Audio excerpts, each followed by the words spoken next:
నమస్తే, welcome to our channel. నేను Priya Kaushik. X వేదికగా తెలంగాణ కాంగ్రెస్ ఒక పోస్ట్ ని పెట్టింది. అయితే ఆ పోస్ట్ కి పోలింగ్ ఎలా వచ్చింది, ఎలా షాక్ అయ్యారు తెలంగాణ కాంగ్రెస్ వాళ్ళు, ఈ విషయం గురించి డిస్కస్ చేద్దాం. ప్రస్తుతం మనతో పాటు సీనియర్ జర్నలిస్ట్ భరద్వాజ్ గారు ఉన్నారు. హలో సార్, నమస్తే. నమస్తే. సో తెలంగాణ కాంగ్రెస్ ఒక పోలింగ్ కండక్ట్ చేసింది సార్ ఎక్స్ వేదికగా. అయితే వాళ్ళు అందులో ఇచ్చిన 2 ఆప్షన్స్ ఫార్మ్ హౌస్ పాలన లేకపోతే ప్రజల వద్దకు పాలన అనేవి 2 ఆప్షన్స్ ఇవ్వగా, షాకింగ్ గా వాళ్ళకి 73% ఫార్మ్ హౌస్ పాలన అని అన్నారు. సో ఇదే విషయం తీసుకొని బీఆర్ఎస్ వాళ్ళు ఇప్పుడు కాంగ్రెస్ వాళ్ళని హేళి చేస్తూ ఉన్నారనమాట. కాంగ్రెస్ తన పరువు తనే తీసేసుకుంది అని. అయితే ఇది ఒక పక్కన షాకింగ్ అయితే, నిజంగా ప్రజలు ఫార్మ్ హౌస్ పాలనని కోరుకుంటున్నారా అనేది కూడా అర్థం కావట్లేదు. ఏమంటారు సార్ దీని గురించి? అంటే తెలంగాణలో రూరల్ ఓటు అంటే నేటివ్ తెలంగాణ ఓటు బీఆర్ఎస్కి అగైనెస్ట్గా వెళ్ళింది మన జరిగినటువంటి ఎన్నికల్లో. ఈ ట్విట్టర్ వేదికగా జరుగుతున్నటువంటి ఈ పోలింగులు, ఈ వ్యవహారంలో పార్టిసిపెంట్స్ ఎవరు అనేది చూడాలి. పార్టిసిపెంట్స్ అంటే మొత్తం ప్రజలందరూ సామూహికంగా ఇందులో పాల్గొన్నారు, అన్ని సెక్షన్స్ అనేది చూస్తే ఇక్కడ ఎడ్యుకేటెడ్ మాత్రమే ఉంటారు దీనిలో. సో వీళ్ళ పర్సంటేజ్ తక్కువ. రెండోది, వీళ్ళల్లో నేటివ్ తెలంగాణ ఓటర్స్ తక్కువ. సో ఇక్కడ సెటిలర్ ఓట్ బ్యాంక్ చాలా ఎక్కువ ఉంది. సెటిలర్ ఓట్ బ్యాంక్ అంటే కేవలం సెటిలర్ అనగానే ఆంధ్ర ప్రాంతపు వాళ్ళు అని అనుకుంటారు తెలంగాణకు సంబంధించిన సెటిలర్ అంటే. అది కాదు. హైదరాబాద్ అనేది కాస్మోపాలిటన్ వ్యవహారం కాబట్టి ఇక్కడ ప్రపంచవ్యాప్త సెటిలర్స్ ఉన్నారు. వీళ్ళలో 1% రియాక్ట్ అయింది దానిలో, ట్విట్టర్లో. ఈ రియాక్షన్ వెనకాల కాంగ్రెస్ పార్టీ వ్యతిరేకత ఉండొచ్చు. కాంగ్రెస్ పార్టీ వ్యతిరేకత ఇవన్నీ పనిచేసి వీళ్ళు మాత్రమే దానిలో ఆ ట్విట్టర్ వేదికగా జరిగినటువంటి పోల్లో పార్టిసిపేట్ అయ్యారు తప్ప, ఏ ఓటర్ అయితే బీఆర్ఎస్ ఓటమికి కారణమయ్యాడు మొన్న జరిగినటువంటి అసెంబ్లీ ఎలక్షన్లో, ఏ ఓట్ బ్యాంక్ అయితే వీళ్ళని దెబ్బ కొట్టిందో నేటివ్ తెలంగాణ ఓటు ఎగనెస్ట్గా వెళ్ళింది. అందువలన రూరల్ ఏరియాల్లో బీఆర్ఎస్ ప్రాభవాన్ని కోల్పోయింది. ప్రతి చోట, ప్రతి జిల్లాలోనూ జరిగింది అదే.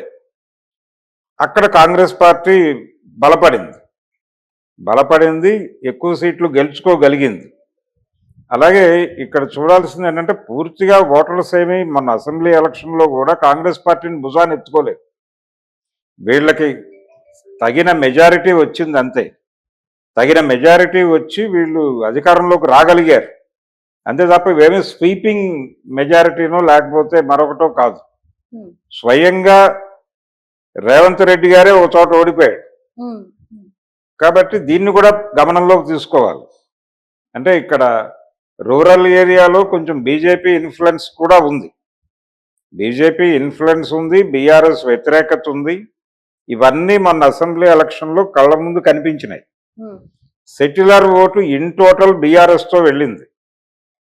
ఏది అర్బన్ ఓటు ప్రధానంగా అర్బన్ ఓటు బీఆర్ఎస్తోనే ఉంది.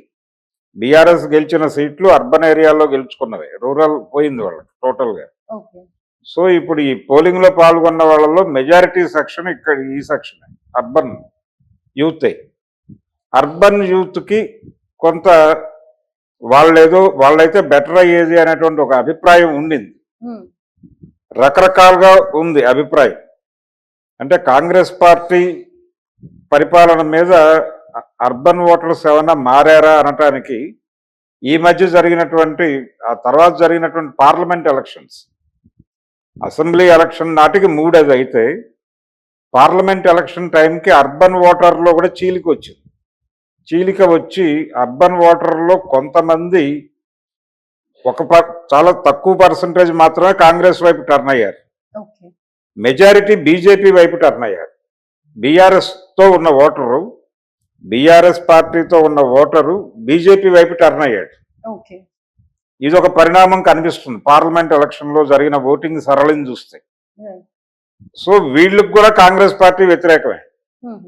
అందుకని వీళ్ళు కూడా ఈ కాంగ్రెస్ పార్టీ నుంచి ఆ క్వశ్చన్ రైజ్ అయినప్పుడు వాళ్ళు సెకండ్ ఆప్షన్ చూస్ చేసుకుని అటు నొక్కేసి ఉండొచ్చు.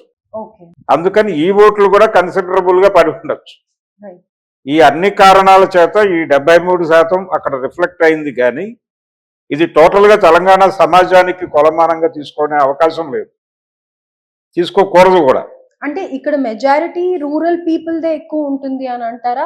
వాళ్ళ ఓట్లే ఎక్కువ ఉంటాయి అన్నట్టుగా చూడొచ్చు. ఎందుకంటే ఇక్కడ ఎడ్యుకేటెడ్ వాళ్ళే ఉంటారు అని అన్నప్పుడు మరి ఎడ్యుకేటెడ్ వాళ్ళే ఇలా చూస్ చేసుకున్నారు అని అంటే దాని రూరల్ గురించి కూడా రూరల్ ఆలోచిస్తారు. నేటివ్ తెలంగాణ ఓటు ఇక్కడ రిఫ్లెక్ట్ అయ్యే అవకాశం లేదు.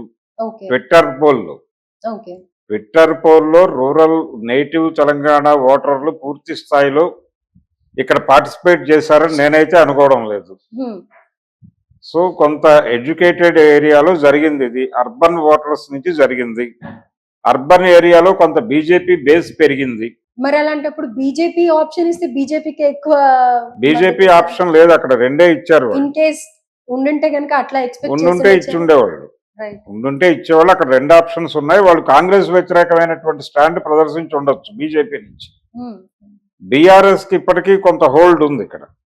అంటే రకరకాలుగా పాత రోజుల్లో, అంటే అసెంబ్లీ ఎలక్షన్స్ లో బీఆర్ఎస్ కి అనుకూలంగా ఓటు వేసినటువంటి సెటిలర్లలో కొంతమందికి ఇప్పటికీ బీఆర్ఎస్ ఒపీనియన్ ఉంది. ఆ ఓట్ బ్యాంక్ కూడా ఇక్కడ రిఫ్లెక్ట్ అయింది. అంతే తప్ప ఏ ఓట్ బ్యాంక్ అయితే కాంగ్రెస్ పార్టీని అధికారంలోకి తీసుకొచ్చిందో వాళ్ళు ఎగనెస్ట్ కాలేదు, ఇంకా వాళ్ళు ఉన్నారు. అందుకని పూర్తిగా 100% అయిపోయి ఉండేది. కొద్ది మేరకు రెసిస్టెన్స్ ఉంది ఇక్కడ కూడా, అర్బన్ ఏరియాలో కూడా. అందుకనే పార్లమెంట్ ఎలక్షన్స్ లో కాంగ్రెస్ పార్టీ వైపు టర్న్ అవుతారేమో వీళ్ళందరూ అనుకున్నారు. అంటే అర్బన్ సెటిలర్ ఓట్లు కాంగ్రెస్ పార్టీకి టర్న్ అయిపోతాయి పార్లమెంట్ ఎలక్షన్ లో అనుకుంటే, విచిత్రంగా అది బీజేపీ వైపు టర్న్ అయింది. టర్న్ అయి బీజేపీకి ఎక్కువ సీట్లు వచ్చినాయి పార్లమెంట్. సో దీన్ని బట్టి చూస్తే అర్బన్ ఓటర్ మాత్రమే పాల్గొన్నాడు దానిలో. అర్బన్ అభిప్రాయం మాత్రమే, అర్బన్ అభిప్రాయమే ఫామ్ హౌస్, రూరల్ ఒపీనియన్ కాదు. రూరల్ ఒపీనియన్ కాదు, నేటివ్ తెలంగాణ ఒపీనియన్ గా కూడా దాన్ని చూడలేం. రెండోది, ఇలాంటి పోల్స్ కండక్ట్ చేసినప్పుడు దీనిలో ఎంటర్ అయ్యే వాళ్ళు ప్రధానంగా ఒక పార్టీ తాలూకా వింగ్స్ ఉన్నాయి. ఇప్పుడు ప్రతి పార్టీకి కూడా సోషల్ మీడియా వింగ్స్ ఉన్నాయి. బీఆర్ఎస్ కి కొంచెం ఎక్కువ ఉన్నాయి, బీఆర్ఎస్ కి ఎక్కువ ఉన్నాయి, బీజేపీకి ఎక్కువ ఉన్నాయి కంపారిటివ్ గా కాంగ్రెస్ పార్టీతో పోలిస్తే. సో వాళ్ళ ఇన్ఫ్లుయెన్స్ కూడా కనిపిస్తుంది దీని మీద. అంటే ప్రతి పార్టీ కూడా ఒక సోషల్ మీడియా సైన్యాన్ని మెయింటైన్ చేస్తున్నాయి. వాళ్ళు పేమెంట్ ఇస్తున్నారు, ఇలాంటివి ఏదైనా జరగగానే వాళ్ళు అక్కడ వాలిపోతారు వెంటనే. పేటిఎం బ్యాచ్ అంటూ ఉన్నారు కదా, సో అంటే పేటిఎం బ్యాచ్ వేరు, వాళ్ళు బయట నుంచి ఒపీనియన్స్ బిల్డ్ చేస్తూ డబ్బులు తీసుకుని ఒపీనియన్ బిల్డ్ చేస్తున్నారు, వాళ్ళని పేటిఎం బ్యాచ్ అంటున్నారు. వీళ్ళు అది కాదు, యూతే, వీళ్ళు ఎంప్లాయ్మెంటే, వీళ్ళు ఉద్యోగాలే చేరుతారు అక్కడ వాళ్ళ ఏజెన్సీలు. సో వీళ్ళ డ్యూటీ అది, డ్యూటీలో భాగంగా ఎవరైనా గనక ఏదైనా మాట్లాడితే, వాళ్ళ పార్టీకి ఎగెనెస్ట్ గా ఎవరైనా మాట్లాడితే వాళ్ళ మీద దాడి చేయటమే వీళ్ళ ప్రోగ్రామ్. అంటే రకరకాల పేర్లతో దాడులు జరుగుతాయి. ఈ ట్రోల్ సైన్యం అంటున్నారు వీళ్ళు. ఈ ట్రోల్ సైన్యం తాలూకా ఇన్ఫ్లుయెన్స్ కూడా ఈ పోల్లో ఉండొచ్చు. అక్కడ కాంగ్రెస్ పార్టీకి ఈ సైన్యం బలంగా లేదు, బీజేపీకి బీఆర్ఎస్ కి బలంగా ఉంది. వాళ్ళ ఇన్ఫ్లుయెన్స్ కూడా కనిపించింది 73% పోలింగ్ లో. సో ఈ మొత్తానికి చూసినట్టయితే ఈ పోలింగ్ ని సీరియస్ గా తీసుకోవాల్సిన అవసరం లేదు. మల్టిపుల్ వేస్ లో దీంట్లో ఎంతో మంది కనెక్ట్ అయి ఉన్నారు కాబట్టి ఇది జస్ట్ ఏదో టైం పాస్ కి చేసిన వ్యవహారమే అని అనుకో, అంతకు మించి ఏమీ లేదు. అంటే ఇది కాంగ్రెస్ పార్టీ రైజ్ చేసింది కాబట్టి ఈ క్వశ్చన్ ని, ఇది వీళ్ళకి అనుకూలంగా